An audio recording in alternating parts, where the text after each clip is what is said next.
Orleans Humanist Perspective, presented by the New Orleans Secular Humanist Association, following are a few principles of humanism. We're committed to the use of science and reason for understanding the universe and for solving human problems. We're skeptical of untested claims of knowledge, but we're open to new ideas. We are concerned with securing justice and fairness in society and in ending intolerance and discrimination. We are committed to the total separation of religion and government. We affirm humanism as a realistic alternative to the theologies of despair and the ideologies of violence. We reject the concept of an afterlife and believe in living a full and rewarding life here and now. We value and respect each individual's right to judge and lead their lives according to their own position, as long as it's respectful of other people, living in a free society. We hope you enjoy today's program and others in the weeks to follow.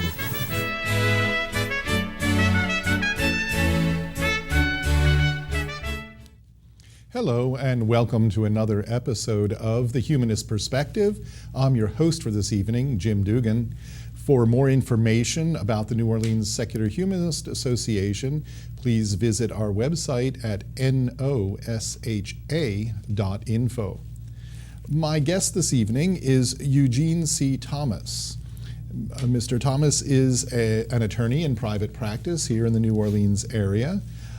In the past, he has done a wide variety of things. He served in the military, in Desert Shield, Desert Storm, is a contributing writer to the local online news service, The Lens, has been a semi-finalist in the 2017 William Faulkner William Wisdom Creative Writing Competition, is a certified private pilot, is a DJ here on WWOZ radio, and we'll be talking a little bit also about his somewhat varied religious path at a personal level.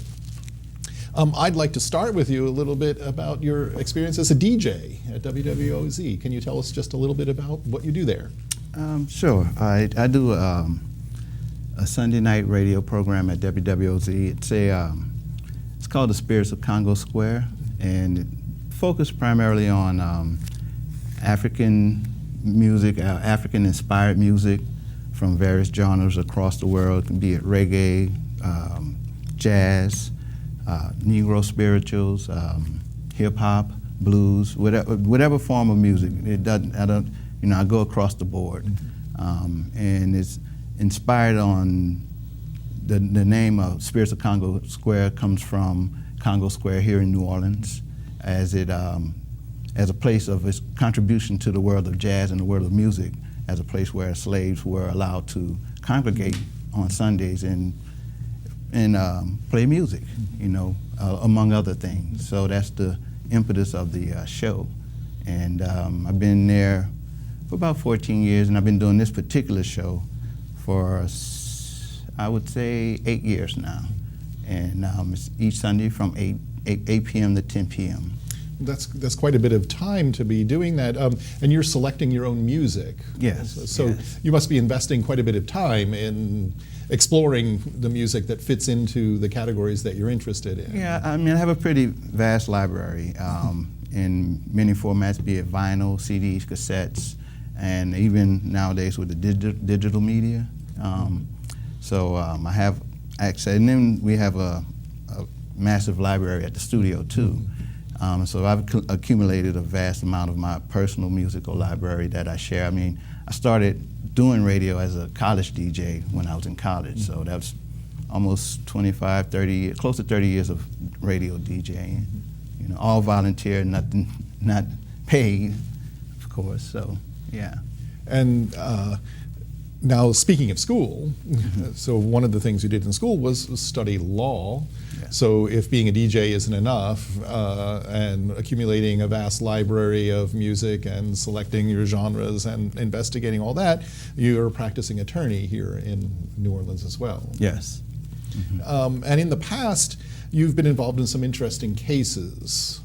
like Hilaire versus Lafayette Parish School Board. Can you tell us a little bit about that? Sure. That particular case was a First Amendment constitutional case, free exercise clause, free exercise of religion. In that particular case, it was a family, husband and wife, a Rastafarian family with, several kids, and the public schools expelled the kids because of their refusal to cut their hair. And they got wind of me. I was a young attorney, just maybe a year into my practice, and at the time I was considered a Rastafarian at the time as well. And through the community, I got wind of it, and they hired me to represent them in that particular case. And I brought it to the ACLU for assistance. And along with assistance from the ACLU, we eventually got a consent decree from the school board allowing not only Rastafarian children, but any child to go to school free to practice their religious faith and not be hindered or not being forced to cut their hair or things of that nature. So that was pretty. I felt pretty good about that, helping that system that way. Mm-hmm. And so you mentioned that at that time you were part of the Rastafarian community. You were practicing Rastafarian? Yes, I was at that time. And of course, this is you've had a fairly complicated personal path through religion. You grew up Christian, yes? Yes, I was born in a Christian family, Methodist. A long line of Methodist ministers from my grandfather, the great-grandfathers, uncles, and deacons in the church, and and I participated in a lot of church activities as a youth coming up, but as I got older, kind of got disillusioned with the Christianity, and even more the more I delved into the Bible and just seeing the contradictions. It confused me. So it was more just trying to grapple with the contradictions in the text that. I'm trying to. What is it that kind of put you off of Christianity, or slowly pushed you away? At that time, I would say it was more or less the contradictions with the text, and some of the hypocrisy I would see within the church. So I kind of backed away from it, and when I went into the military, but during the time and while I was in the service, I really didn't have a faith, or didn't go to church, or didn't really, God really was out of my mind. I didn't, out of sight, out of mind, for lack of a better term, because I was more or less a young man in the Marine Corps, traveling the world, doing, things what young men do when they travel the world, and just seeing different things. So it wasn't really much of an impact on my life during that time. It was more or less came back to me afterwards when I went to college. And so while you're in the military, you would not have identified as a non-believer. You might have said at that time, you were spiritual but not religious, or you just didn't think about it much. Just didn't think about it. It just didn't come to mind. It just didn't come to mind. I just didn't pray, didn't go to church, didn't do anything. It was. And I can't say I was a non-believer at the time. I would still consider myself a believer then, if I had to say if I was or not. I would say I was, but I wasn't practicing. It wasn't something, it was nowhere in my mind or in sight to be thought of. I was more focused on being a Marine, being a good Marine, being a good helicopter mechanic, taking care of my fellow Marines, and doing those things of that nature. That's where my focus was at the time. So, and religion didn't really play a big part for me. And then you said you went to college after the military? Yeah. And it sounded like you said something a little bit unusual, because I think for a lot of people, maybe without the first stop in the military, if they go to college, that's one of the first places they start having a challenge to their faith. But it sounds like you found something new at that point. Yeah, I can't say really. It was that's where I more or less began to question Well, it was what made me start to really question, but it wasn't a matter of becoming a non-believer, was the experience in Desert Storm. And that experience happened, I had gotten off of active duty and started going to college, and then the Gulf War started, and I got recalled back to active duty, for the most part, and I was under contract, so I had to go back, even though I did not want to. And I had almost became a conscientious objector, but I followed orders and went to the war. But after Desert Storm and some experiences there, that's what really made me start questioning my belief in God. Is there a God? Why, who, what, how? And I certainly have to say I know a number of people who, with their experience not just being in the military but in actual combat situations, found that their faith was very, very challenged by those experiences. Yeah, well, it was the moment that made me face my own mortality. That was the big question and the big realization for me that, like, I'm mortal and this can end at any moment. And it was a big revelation. It's not something that, anything that we don't know, that, if you're born, you eventually will die. But we all kind of know it, but we don't really internalize right. You that. don't like, hey, this is a reality. And that was my moment, like, hey, this is a reality for me. And from there, when I went back to college, that's where I started delving more. I went back to the Bible and reread the Bible from cover a couple of times, started practicing becoming a Rastafarian at that time, and then that's where I delved into a religious class, world religions of the world, I believe it was called, like Religion 101. Yes. I'd like to just take a moment there to talk a little bit about the Rastafarian experience. And there, was that here in New Orleans or somewhere else? It was somewhere else. It was where I went to did my undergraduate at Southern Illinois University in Carbondale. And so, how would you situate that religious experience? Was it very similar to your Christian upbringing? Is it really different? What was it about it that attracted you at that particular time? Well, at that particular time, partly the music. It was the music that attracted me originally. Listening to the music, listening to the lyrics. It's heavily Black history focused and religious and spiritual and Christian based. Rastafarians are heavy, is a Christian based religion. So I got back into it in that way and started studying, and more or less, even though it had contradictions and flaws as well, but there was some way I was able to try to rationalize. But more of it spoke to you at a personal level, something about the form, the religion, the forms of it, its African roots. It was the African identity. Being here in America, not being exposed to much of an African heritage. I mean, we have, on the periphery, the voodoo and the Mardi Gras Indians and their relation to Black folks and things of that nature, but nothing particularly speaking to your African heritage. And for me, that was one of the aspects that led me into delving more into my, I guess you say, African heritage.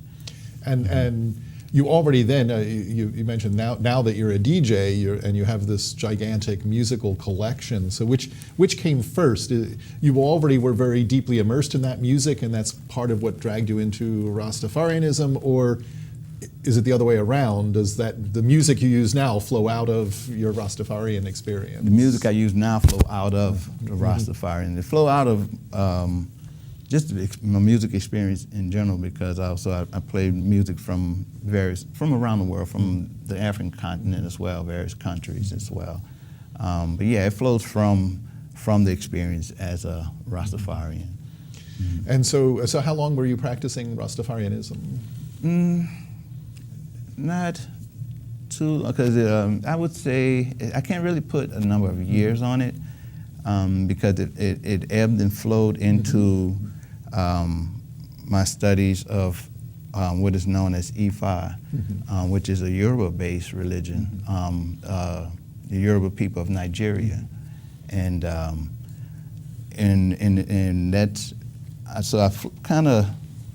Now that's a really big leap because you have a Rastafarianism, as you said, has a lot of parallels in Christianity, but Ifa is something radically separate from that. It's radically in practice, but at the same time of the African identity and the Black history aspect, they're both parallel. That's the parallel between the two that led me into it, and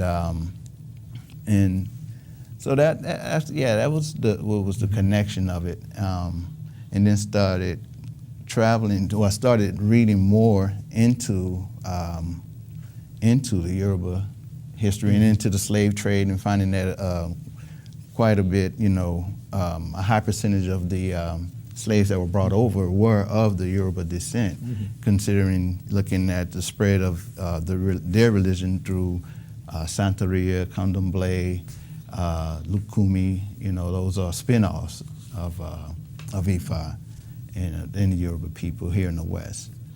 And you mentioned that in college you part of the significant experience that changed things for you was a class in comparative religion or world religions? Yeah. What was it about that changed your thinking? Well, that kind of changed my thinking about it all was that a lot of these concepts that we call religion, it put me on the path of seeing that well, initially it was like, well, there's only one God. That was the first concept that I kind of got out of the class, that all of these religions were speaking these different things, but they're only speaking about one source, one being, with different paths to him. That was the original concept. But then as I delved deep into the class, I kind of realized that, from my own perspective, it seems like more of them were just concepts that were created by humans, more or less. And from these creations by, but I still was kind of religious at the time, though, because I still had on the belief that although they were human creations, they were God-inspired. Okay, so I think many of us who go from belief to unbelief pass through that kind of phase where we don't believe in divine revelation, but maybe divine inspiration somewhere. Yeah, exactly. And it takes us a long time to realize how unbelieving that position really is. Yeah. I think you've kind of already thrown in the towel, but you don't know that at that point. Right. And I'm speaking from personal experience with that. Was there something in particular that in the class that led you to recognize that religions were mostly human inventions? Not in particular, not one thing in particular. I haven't thought about this particular class in a minute, but I can't really say any one thing in particular.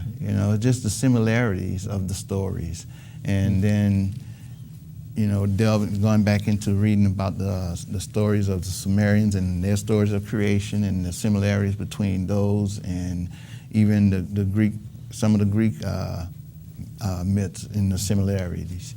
So it was just kind of like, well, I don't know. I can't really say it was one thing in particular. It's not any one particular thing. It was more or less of an evolution. Even when I got to the traditional African religions. So, and you were quite serious with that for an extended period of time with Ifa. Yeah. Tell us a little bit about your involvement with that. Well, I took it to the point of becoming a priest, a babalawo.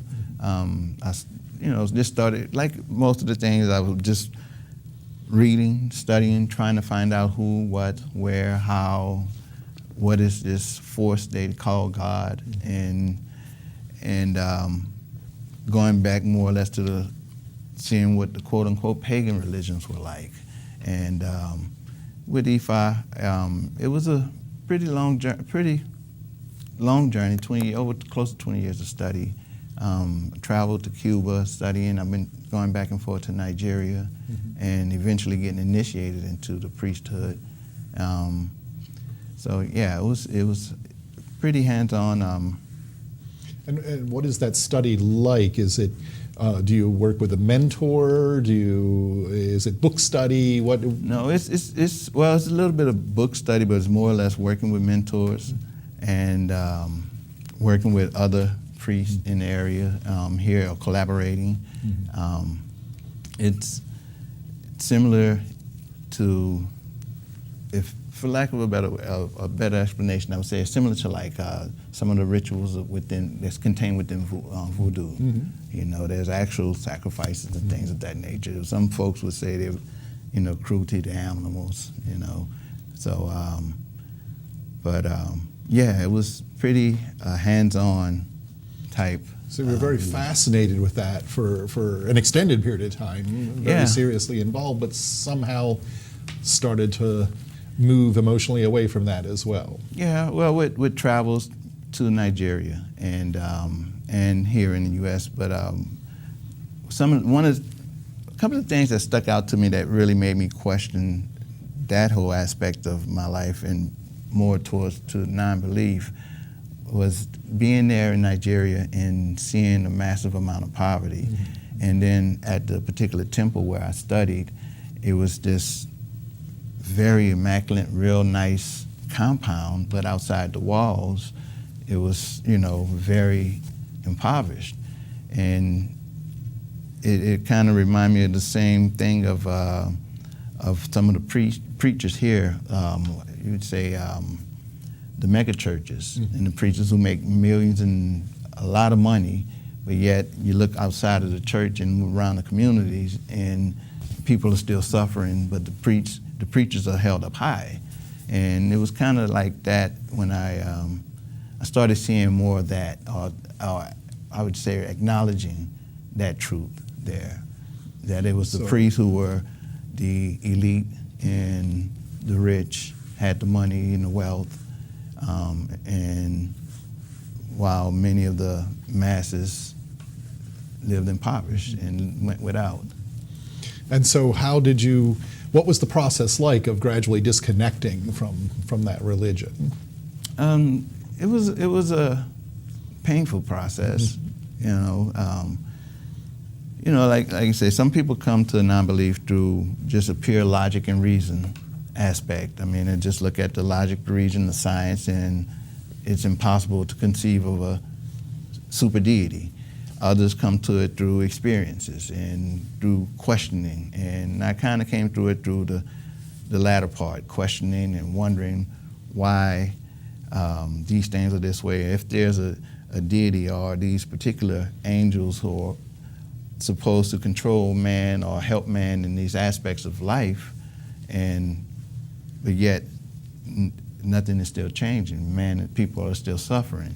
And so it was hard for me to reconcile some of these things, the dichotomy of a supreme being, but yet there's all of this, hurt and pain on earth. So we still have that basic problem of evil in the world, of suffering, and this slowly pushes you away from religion. And so now here you are in New Orleans. You've met some people from the Secular Humanist Association. You were at the talk with Mandisa Thomas recently. So Mandisa Thomas is the founder of Black Atheists, a nationwide group. How does that speak to you today? What do you think is the need for that kind of group, or personally or otherwise? Well, there's a need for it because there's a cultural aspect within the atheist community. There are, race is a fallacy, but race also has a real life impact on people's lives. And I was impressed by the black non-believers with the organization's purpose and what they do. They're providing the space for non-believers to come out first, and then they also are active in doing community outreach. So it gives the a public face to black atheists, that we no longer need to hide or anything. And you've mentioned sometimes that being black and unbelieving is kind of a double marking in some way, double prejudice or double minority status. Yeah, I mean, just first the racial implications of being a minority in a predominantly white society, and then being the double minority, being an atheist in a overwhelmingly predominantly religious society, meaning the black community. So, that's where the minority within the minority term comes from.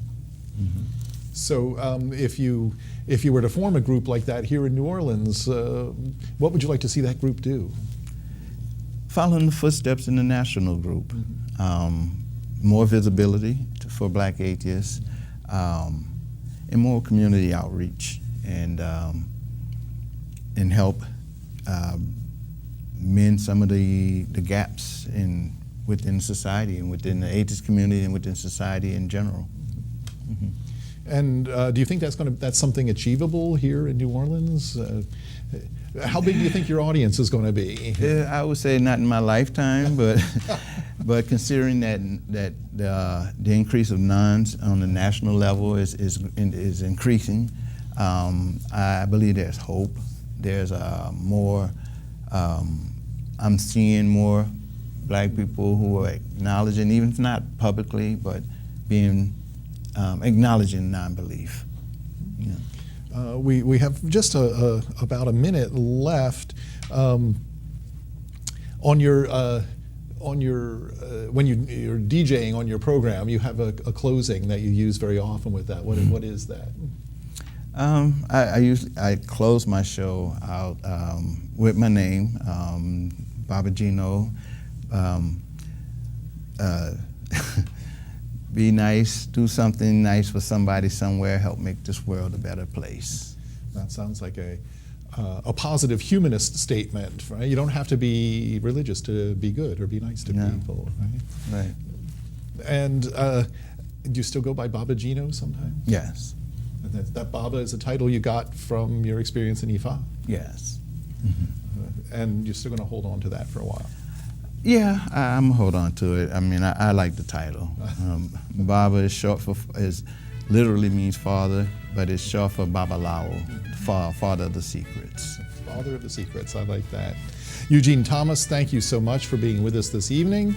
And we'll be seeing you in another episode of The Humanist Perspective.